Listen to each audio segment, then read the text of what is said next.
In this video, I'll show you how to create a multi-view drawing of your 3D house model. Start off by opening your house model, then click on the plus button, click on Create Drawing, and I'd like you to click on Custom Template. From here, the settings should look like this, and the only thing that you need to change is where it says Title Block and it says Include. I'd like you to click on Do Not Include. And just verify that the rest of your settings are the same as mine. Once you have that, click OK. And if you just have one part studio, then you'll have a part already visible. If it's not visible, you may need to click on the drop down, and then you'll click on that part. Really quick, if you don't see anything at all, if it's just blank, then you may need to click on the Insert View, and then click on Insert, and then you can get to that menu where you select which part. So click, and you can adjust the scale. So right now, looks like it might be a little bit too small. So if I want this to be larger, then I'm gonna want to do like 1.25 to 1. And now, let's see if that even works. Okay, so yeah, so you can see it's a little bit larger. That looks okay. So this is going to be our front view, and I know it's our front view. It says front right there. And then you should have your insert view still activated. So if you just move your cursor up, then you can click, and now we have a top view. Next, to get a side view and an isometric view, I click on my front view to reactivate the insert view. Then I move my cursor to the right, and I have my side view. Click on the front view again, and then I'll move my cursor to the upper right, like diagonally, and I'll have my isometric view. Now, if these views are not how you want them to be, I believe, let's see. So that's my front view currently. There might be a way to change which is your front view. I don't remember how.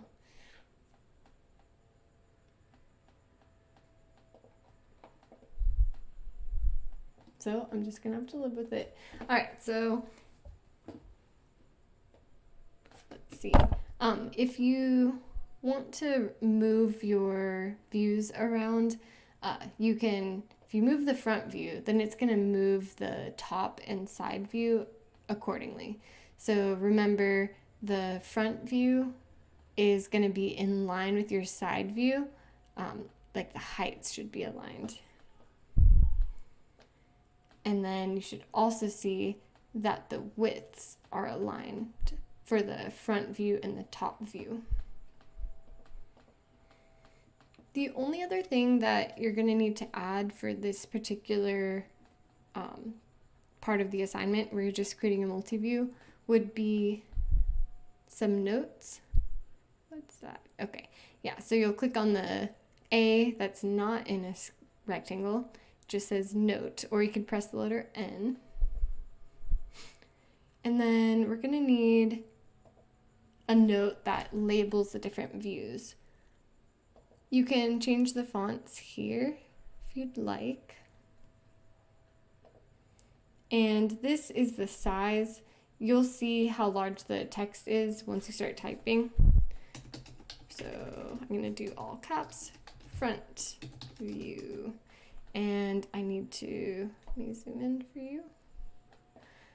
I'm gonna have to extend this so that it's all okay in one line.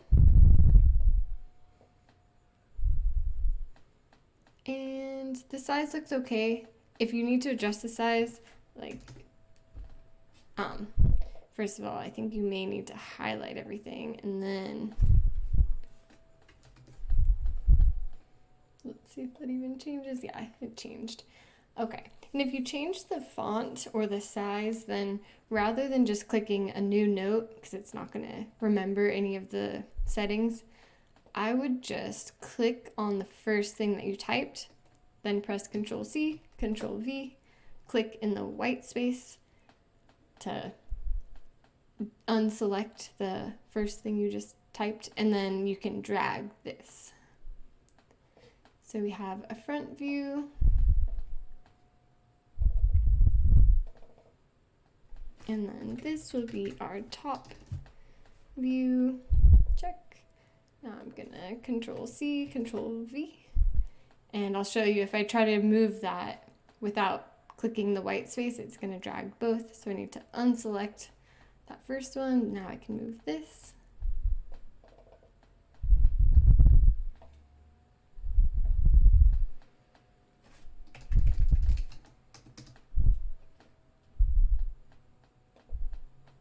Check. And we also have our isometric view. I'm just going to leave that one blank.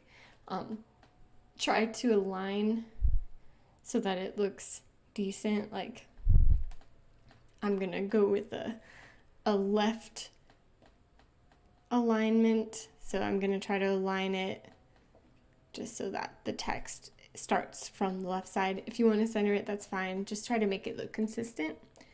And it's okay if it's not 100% perfect, but just try to make it look nice.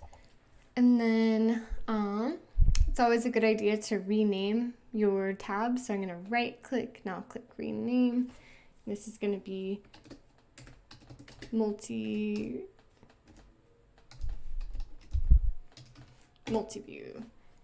And just as a preview, this is the same type of file that we would use, a drawing file, to create dimension drawings.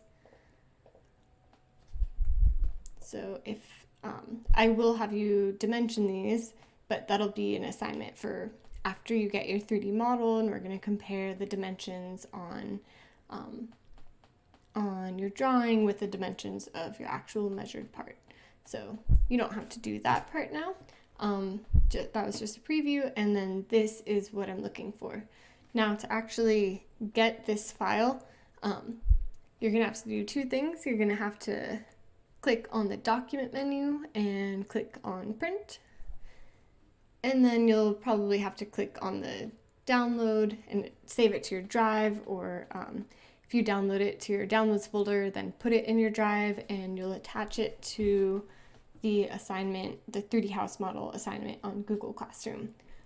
The second way that you're going to have to save this is from your PDF generated image that we see right now. You're going to screenshot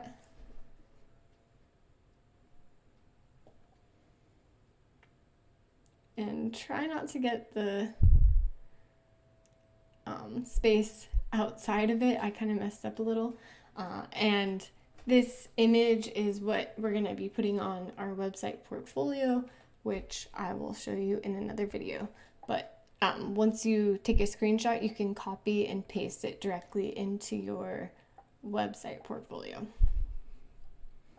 All right, that is all.